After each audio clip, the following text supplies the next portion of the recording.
Conference बुलाने का जो अहम मकसद जो है वो 3 नुकात पर है। सबसे पहले ये कि यहाँ जो हाल ही में जो राशन की स्केल कम की गई है, नंबर 1। नंबर 2, यहाँ की एजुकेशन की खस्ता हाली। नंबर 3, जो यहाँ रूरल डेवलपमेंट के अंदर आए दिनों में लोगों की जो शिकायत है मनरेगा के मुतल्लिक़, उस पर हम आज की इस प्रेस कॉन्फ्रेंस में रोशनी डालेंगे। सबसे पहले ये कि यहाँ की हुकूमत वक्त ने जो हाल ही में एक फ़ैसला लिया, कहने को तो ये है कि हम इनको फ्री राशन देने जा रहे हैं। तो मैं आपके हवाले से गवर्नमेंट को आगाह करना चाहता हूँ, इन्होंने वो राशन मुफ्त किया है जो 2 रुपये और 3 रुपये किलो के हिसाब से लोगों को एक नॉर्मल स्केल दी जाती थी, उसको इन्होंने मुफ्त कर दिया गया। जबकि पाडर इलाका हो, दक्षिण मड़वा हो, वाड़वन हो, जहाँ पर 13 किलो राशन की स्केल दी जाती थी, जो यहाँ के हालात और वाक़ात, यहाँ के टोपोग्राफी और जोग्राफिकली जो कंडीशंस जो थे, उनको मद्देनज़र रख करके साबका हुकूमतों ने यहाँ के हालात को मलूज़ खातर रखते हुए ऐसा फ़ैसला लिया था जिससे यहाँ के लोगों की शिकम परवी हो सकती थी।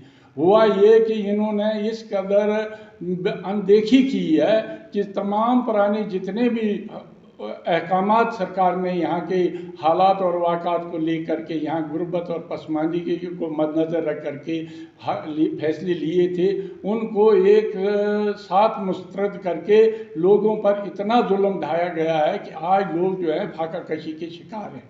आप अच्छी तरह जानते हैं, जैसे कि सरकार ने एक बहुत बड़ा हुक्म जारी किया है कि भाई जितनी भी इंक्रोचमेंट है, जबकि इंक्रोचमेंट कहीं नहीं है, क्योंकि जितनी भी सरकारें आज़ादी से पहले और आज़ादी के बाद लोगों को जो भी सरफेस रकबा जात थे वहाँ पर जरी काश्त करने के अहकामात सादर किए थे, बाज़ाब्ता कोई रूल और रेगुलेशन वाज़ा करके लोगों ने खेती के लायक ज़मीनें बनाई थी। उन्हें भी सरकार इस वक्त जो है इंक्रोचमेंट के नाम पर रोशनी कानून एक्ट को ले करके तो उन लोगों से वो उसकी कुर्की कर दी गई है।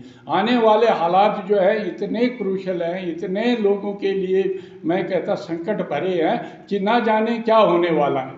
आज लोग एक किस्म के फाका कशी के शिकार हैं। लोगों को 3 माह तक इन्होंने एडवांस राशन दिया, जो कि इस वक्त बिल्कुल ख़त्म हो चुका है। लोगों के पास कोई भी ज़राई अजनास नहीं बाकी बचा है। मैं सरकार से आपके वसातत से वजाहत कर देना चाहता है कि अगर सरकार ने हमारी जो पुरानी राशन स्केल 5 और 8 किलो की जो स्केल रखी थी उसको अगर बहाल नहीं किया गया तो लोग सिर्फ एक सियासी जमात नहीं बल्कि पूरा समूचा पार्टी सड़कों पर उतरेगा और इस सरकार की जितनी भी मज़म्मत करनी होगी हम करेंगे। और सरकार के लिए आज हम वजाहत कर देना चाहते हैं कि अगर हमारी राशन स्केल बहाल नहीं हुई तो वो जमात इस वक्त बरसरे इक़्तिदार दिल्ली है, बरसरे इक़्तिदार रियासत जम्मू कश्मीर है, चाहे गवर्नर इंतज़ामिया है, वो भी ज़ेर अधीन मरकज़ी सरकार है। हम बिल्कुल किसी भी सूरत में बर्दाश्त नहीं करेंगे और जनता ने फैसला ले लिया है। जो सरकार हमारे लिए इस किस्म के आदेश और इस किस्म के फरमान जारी करके हमारे पेट में छुरा घोंप रही है, हम उसको किसी तरीके से आने वाले चाहे पंचायती इलेक्शन हो, चाहे पार्लिमानी इलेक्शन हो, चाहे वो असेंबली इलेक्शन हो, इनका पूरी तरह से इन जमातों का हम बहिष्कार करेंगे। इनको किसी तरीके से भी हम वोट देने के लिए तैयार नहीं है और हमने इसके लिए एक हस्ताक्षर मुहिम भी शुरू करनी है। अगर इन 15 दिनों में सरकार ने कोई इक़दाम नहीं उठाए तो हम एक हस्ताक्षर अभियान चलाकर घर घर जा कर के लोगों की राय लेंगे और आपसे भी हम गुजारिश करेंगे कि इस मुसीबत के निस्बत आप हर एक खाना कुंबा में जाकर के दरियाफ्त करें कि आज उनकी माली हालत किस प्रकार है। महंगाई अपने जोरों पर है, किसी तरीके से लोगों की कूते खरीद इस कदर नहीं है कि वो अपनी शिकम पर भी कर सके। लिहाजा सरकार अगर कहती है कि सबका साथ सबका विकास, तो मैं यही जानना चाहता हूँ ये कौन सा विकास है जहाँ खाने को अन्न नहीं दे पा रहे हैं, मजदूरी करते उनको मजदूरी नहीं मिल रही है, तो विकास किसका है और साथ किसका है। एक पाउडर की सरजमीन जो है पूरी की पूरी जंगलात रकबे में पड़ती है। सिर्फ 20% जो खेती के लायक थी उसमें से भी आज के डेट में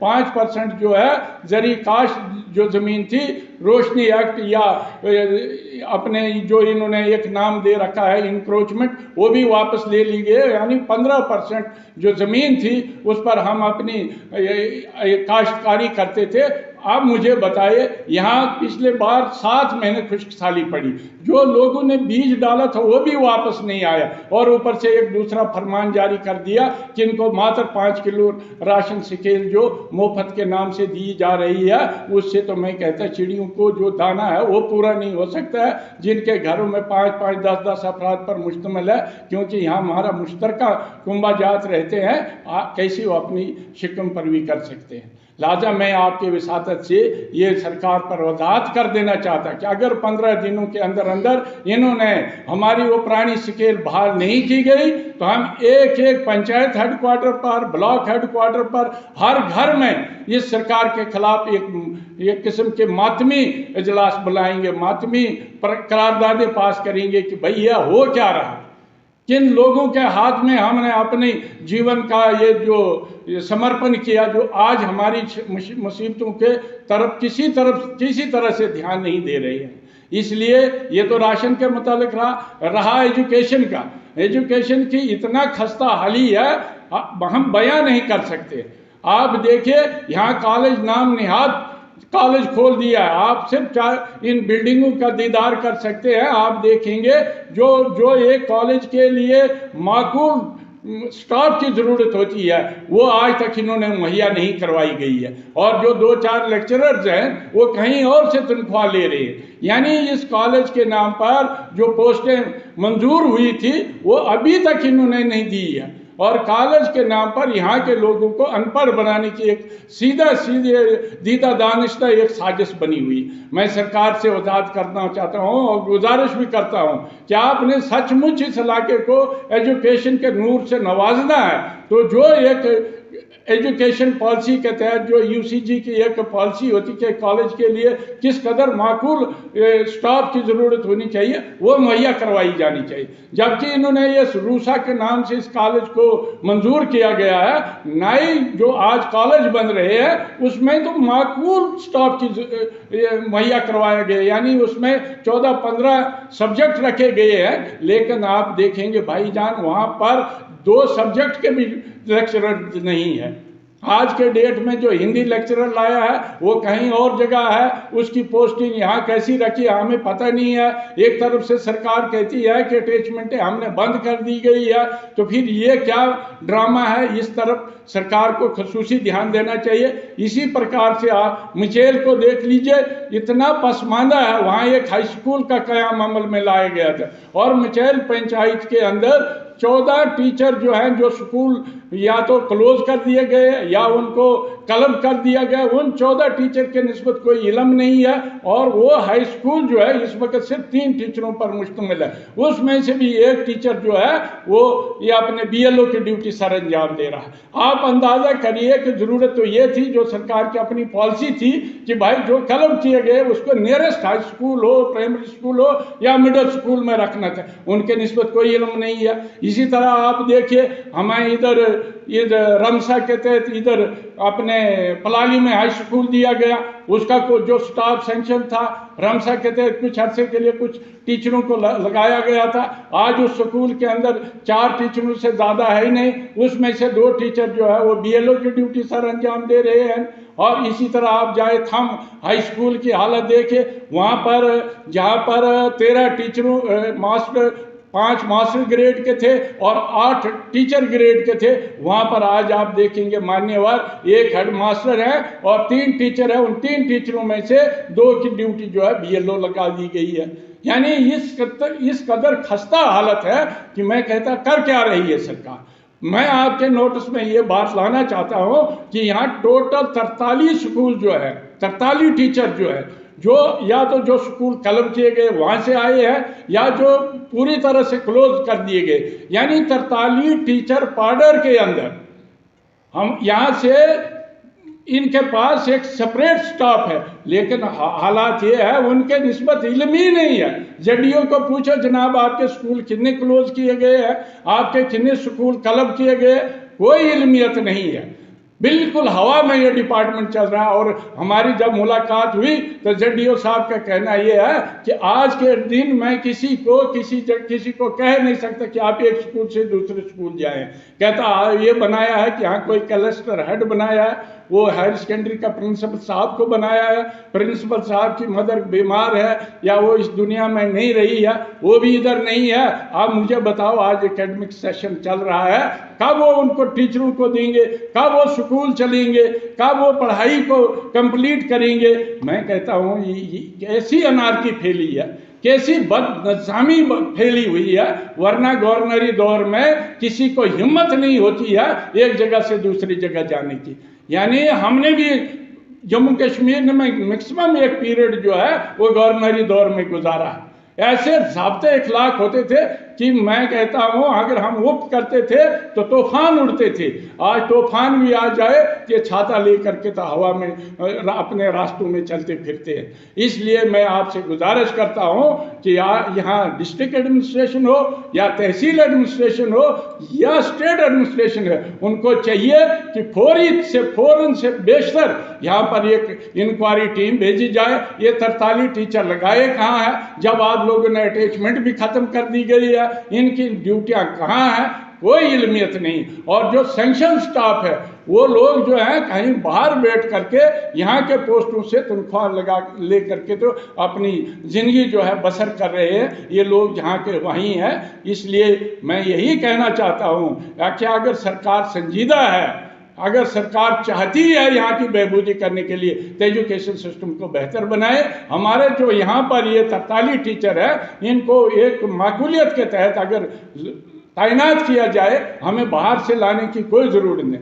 वेल क्वालिफाइड टीचर्स हैं, सभी लोग बीएड करके हैं, ग्रेजुएशन करके हैं, वो उनके निस्बत हमें इल्म नहीं। हम जानना चाहते हैं आपके उस्ताद से भी, आपसे भी गुजारिश करते हैं कि आप जा करके जेडीओ को पूछे ये टीचर हैं कहाँ। जब आपने अटैचमेंटें भी ख़त्म की, डिप्लॉयमेंट भी ख़त्म की, तो आखिर चल क्या रहा। इसी तरीके से तीसरे नंबर पर मैं आपको कहूँगा मनरेगा के तहत लोगों ने इतना काम किया, जिसने काम किया उसको 9 दिन नहीं मिले, जिसने काम नहीं किया उसको 100 दिन का वेजेस जो है उन लोगों को दिए गए हैं। इसलिए इस पर भी हम एक इंक्वायरी चाहते हैं। लोगों ने यहाँ एक ऐसा शगुफा पैदा किया कि इस बार आपको जी मटेरियल जो है वेंडर देंगे। हुआ ये कि उन वेंडरों को भी पैसे नहीं दिए गए। आप बहाना बनाया कि इनकी जी रजिस्ट्रेशन नहीं हुई है, यानी करोड़ों रुपए का चूना लगा दिया गया है, कोई पूछने वाला नहीं है। आपने आज हाल ही में सुना होगा एक किसी मटेरियल सप्लायर जीआरएस ने इधर कारा में 97 लाख का मटेरियल कंपोनेंट जो है किसी अपने रिश्तेदार के नाम पर ये बनाया, बैंक अकाउंट बना करके उसके खाते में चलता गया। उस वेंडर को बेचारे उस मटेरियल सप्लायर कंट्रैक्टर को इल्म ही नहीं है कि मैं भी कहीं कंट्रैक्टर हूँ। जब जीएसटी का रेट पड़ता है उसको पता लगता है कि मेरे नाम पर भी 97 लाख का ये जो मटेरियल का कंपोनेंट जो है डिपॉजिट हुआ। यानी ये हालत है और अभी तक एडमिनिस्ट्रेशन ने कोई संज्ञान नहीं लिया।